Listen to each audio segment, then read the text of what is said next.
Assalamualaikum warahmatullahi wabarakatuh. Terima kasih dan salam sejahtera buat kita semua. Perkenalkan, nama saya Taufan Alam, staf pengajar dari Departemen Budidaya Pertanian Fakultas Pertanian UGM. Di sini saya akan memberikan materi yang sangat menarik, yaitu terkait dengan vertikultur. Saya beri judul vertikultur sebagai alternatif bertani di lahan sempit. Nah, kenapa vertikultur dewasa ini banyak dikembangkan? Itu kita ketahui bahwa lahan semakin lama semakin menyempit, terutama di perkotaan dan perumahan. Seperti kita ketahui bahwa di Jakarta, di Bandung, Yogyakarta, Surabaya, dan kota-kota besar yang lain, space antar gedung, space antar perkantoran, perumahan itu sangat rapat. Nah, disinilah peran dari vertikultur itu sendiri untuk memenuhi kebutuhan sayur sehat untuk sehari-hari. Nah, selain itu fungsi dari vertikultur bisa digunakan sebagai mempercantik bangunan, ruangan, atau taman. Kita lihat gambar yang di sebelah kiri, di antara gedung bertingkat ada space yang digunakan untuk vertikultur. Di sini sebagai zona hijau dan sebagai pemenuhan kebutuhan sayuran sehat. Di samping itu, vertikultur di sini bisa sebagai penyerap CO2 yang nantinya akan dirubah menjadi O2 yang digunakan oleh manusia. Nah, apa itu vertikultur? Vertikultur adalah sistem tanam dalam pot yang disusun secara vertikal dan horizontal atau bertingkat. Nah, komoditas yang cocok untuk vertikultur itu sendiri adalah komoditas sayuran dan tanaman hias. Contoh sayuran adalah seperti kangkung, caisim, pakcoy, cabai. Dan untuk tanaman hias ada tanaman mawar, kembang kertas, dan lain-lain. Nah, ada beberapa persiapan untuk pembuatan vertikultur. Ada 3, yang pertama adalah kerangka dasar. Kerangka dasar itu sendiri adalah bahan dasar untuk membuat vertikultur. Tergantung bahannya dari apa. Ada yang dari pot, ada dari pralon, dari bambu, talang air, bahkan ada dari gedebok pisang. Nah, selain itu juga terkait dari sistem pengairan yang digunakan. Sistem pengairan bisa manual, yaitu setiap hari kita menyiram atau sesuai dengan kebutuhan dengan menggunakan irigasi tetes atau drip irrigation, dengan menggunakan infus, menggunakan pompa seperti pada akuarium, dan model-model yang lain.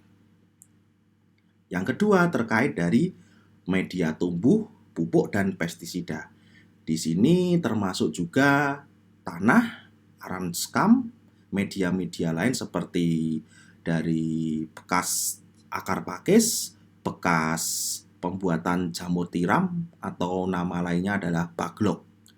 Nah, selain itu pupuk juga yang termasuk adalah pupuk kandang, pupuk kimia, pestisida, zat pengatur tumbuh, dan lain-lain. Dan yang ketiga adalah bahan tanam. Bahan tanam ini adalah bibit atau benih, sayuran, atau tanaman hias yang nantinya digunakan untuk menanam di vertikultur.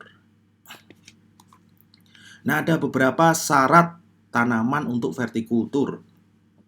Yang pertama adalah sesuai dengan kebutuhan. Jumlah tanaman disesuaikan dengan bentuk dan jumlah dari vertikultur itu sendiri. Yang kedua, diusahakan tanaman bernilai ekonomis tinggi seperti cabai. Ketika pada saat harga yang mahal, kita bisa memenuhi kebutuhan cabai dari kita menggunakan sistem vertikultur di sekitar kita. Yang ketiga adalah dengan perakaran yang pendek. Kenapa dengan perakaran yang pendek? Karena space dari vertikultur itu sendiri hanya sempit. Kita bisa membedakan antara menanam pada vertikultur dengan menanam di atas tanah. Syarat yang keempat adalah berumur pendek, maksimal 3 bulan. Nah, tanaman-tanaman yang cocok seperti kangkung, caisim, lombok itu maksimal berumur 3 bulan. Kenapa kalau lebih? karena media yang digunakan untuk vertikultur itu sudah tidak baik lagi. Kenapa? Karena terjadi pengurasan unsur hara yang ada di dalam vertikultur tersebut. Dan yang terakhir adalah pemilihan dari jenis sayuran dan tanaman hias. Di sini untuk tanaman-tanaman pangan tidak disarankan untuk vertikultur. Nah, ada beberapa ragam dari vertikultur. Yang sebelah kiri adalah menggunakan pralon yang di dalamnya diisi media yang kemudian ditanami tanaman sayur-sayuran. Yang kanan ini menggunakan botol air mineral lebih sederhana, diisi dengan media, kemudian ditanam tanaman sesuai dengan keinginan kita. Nah, yang kiri ini adalah vertikultur dengan menggunakan bambu. Bambu kita belah, di dalamnya diisi media, disusun bertingkat, kemudian ditanam sayuran. Yang sebelah kanan menggunakan talang air. Sama juga prinsipnya yang dengan menggunakan bambu. Nah, ini yang lebih modern lagi. Ini adalah menggunakan pralon yang tertata dengan baik, kemudian diisi dengan media. Sekilas nampak seperti hidroponik, tetapi berbeda. Kalau hidroponik itu menanam di atas air, hidro. Kalau vertikultur, dia tetap menggunakan media. Nah, yang sebelah kanan ini adalah pot-pot yang digantung bertingkat. Ini untuk mempercantik lingkungan. Kemudian ditanam biasanya tanaman hias, tanaman bunga-bungaan. Nah, yang sebelah kiri ini menggunakan semacam, ini adalah polybag yang ada di dinding, kemudian ditanami sayur-sayuran. Nah, ini yang menarik, yang kanan. Ini menggunakan bekas dari tanaman pisang yang dilubangi, kemudian diisi dengan tanah dan pupuk kandang. Nah, di sini keuntungan menggunakan gedebok pisang, ini di sini ini kandungan airnya banyak, kandungan vitaminnya juga banyak, sehingga bisa menyuplai pertumbuhan untuk si sayuran tersebut. Nah, di sini akan saya tampilkan video singkat terkait tahapan pembuatan vertikultur. Ini saya ambil dari Kementerian Pertanian Republik Indonesia.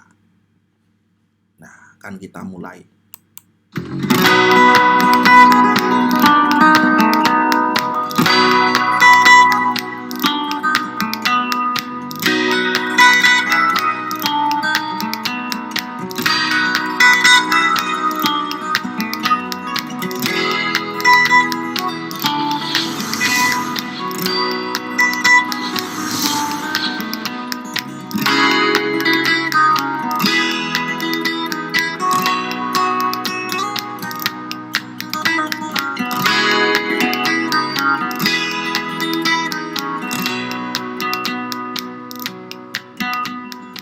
Perkenalkan, nama saya Muhammad Rizky Ramadhani, sering dipanggil Mas Kinoy di sini.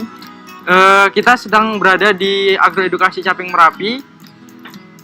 Di sini kita akan membahas video lanjutan dari video minggu lalu tentang food garden. Ada beberapa komponen yang ada di food garden ini. Yang pertama yaitu ada vertikultur. Vertikultur di sini terbuat dari paralon bekas. Ada juga beberapa tanaman-tanaman yang terdiri dari tanaman herbal, tanaman sayur, serta berbagai tanaman dengan jenis yang lainnya. Hari ini kita akan membahas tentang bagaimana cara pembuatan media tanam yang akan diletakkan pada salah satu komponen food garden, yaitu vertical culture yang terbuat dari paralon. Adapun di sini medianya yaitu yang pertama ada sekam. Sekam ini sudah mengalami proses fermentasi. Lalu ada kotoran ternak, yaitu yang di sini yang kita gunakan kotoran ternak sapi yang sudah disaring. Dan ada juga kita sediakan pasir ataupun tanah. Untuk media tanam sendiri perbandingannya yaitu 1:1. Satu sekam, satu pupuk kandang yang sudah difermentasi, dan tanah disesuaikan dengan apa yang ada di sekitar lingkungan kita, seperti itu.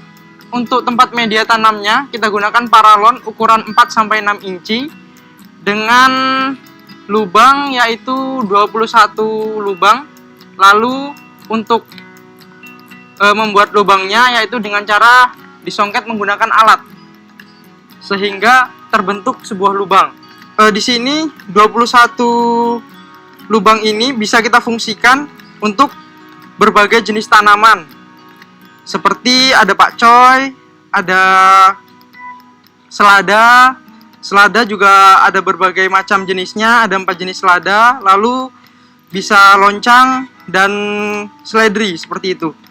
Untuk vertical culture sendiri fungsinya yaitu untuk menghemat lahan. Ketika kita di rumah dengan keadaan lahan yang minim, kita menggunakan bahan-bahan seadanya dengan paralon bekas ataupun tempat cat. Yang di sini kita menggunakan paralon yang bekas, diberikan lubang dan media tanam yang sederhana, kita dapat memenuhi khususnya untuk kebutuhan keluarga seperti itu. Oke, selanjutnya kita akan melakukan pencampuran media tanam yang akan kita masukkan nantinya ke vertikultur paralon. Dimulai dari penuangan sekam.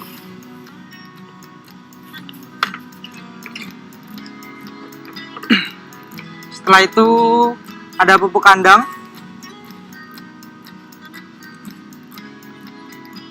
Dan yang terakhir ada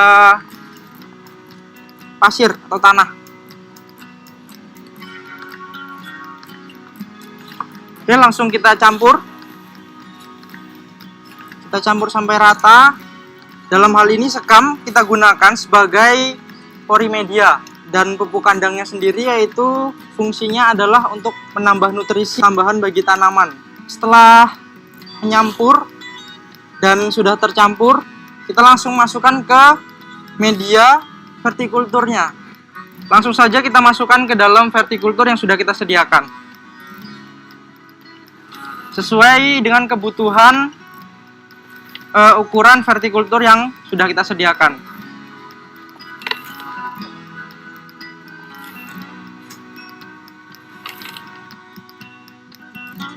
Setelah tadi paralon yang kita isi sudah kita isi dengan media tanam, lalu kita menyiapkan bibit. Di sini ada 2 bibit selada keriting. Dengan cara penanaman yang sangat mudah, yaitu dimasukkan kedua jari kita tancapkan atau kita masukkan ke dalam vertikultur yang sudah tersedia media tanam seperti itu. Lalu diusahakan sebelum menanam sebaiknya bibit ini disiram dulu supaya akarnya bisa merekat dengan tanah yang ada di sini dan lebih memudahkan kita untuk menanam seperti itu.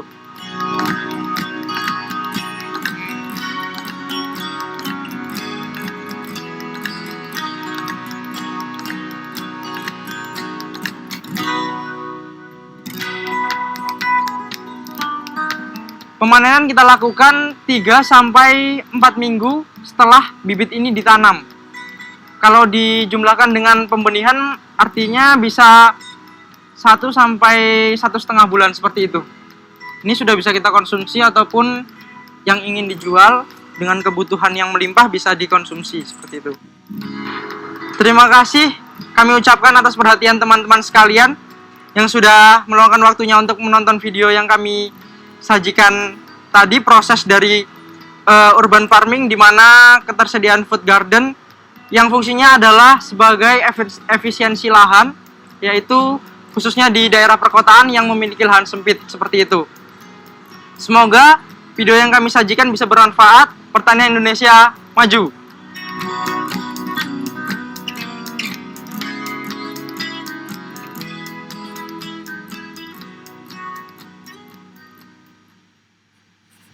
Oke, tadi kita sudah lihat terkait dari tahapan pembuatan vertikultur yang sederhana. Di sini yang akan kami tekankan adalah media. Media yang digunakan adalah campuran antara tanah, sekam, dan pupuk kandang. Nah, ketika kita menggunakan komoditas yang berumur pendek, kita tidak usah menggunakan input pupuk kimia. Di situ juga tanaman akan lebih hijau, tanaman juga akan lebih sehat ketika dikonsumsi oleh kita. Nah, terakhir silahkan kalau misalkan ada pertanyaan, ada yang masih pengen diterangkan lagi, bisa kontak saya, bisa datang ke kantor kami di Departemen Budidaya Pertanian Fakultas Pertanian UGM. Nomor HP, bisa telepon, bisa WA, dan bisa email. Nah, ini saya juga ada salah satu aplikasi dari Fakultas Pertanian UGM yang dinamakan aplikasi Desa App. Di sini Bapak dan Ibu semua bisa menginstal di Android atau di iPhone Bapak Ibu semua. Kemudian di sini Bapak Ibu semua bisa mendapatkan informasi serba-serbi pertanian, mulai dari harga, mulai dari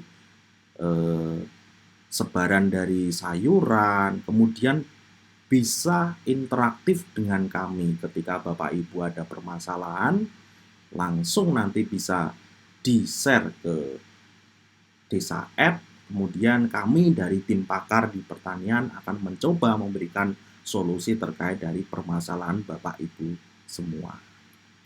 Oke, cukup sekian dari saya, kurang dan lebihnya mohon maaf.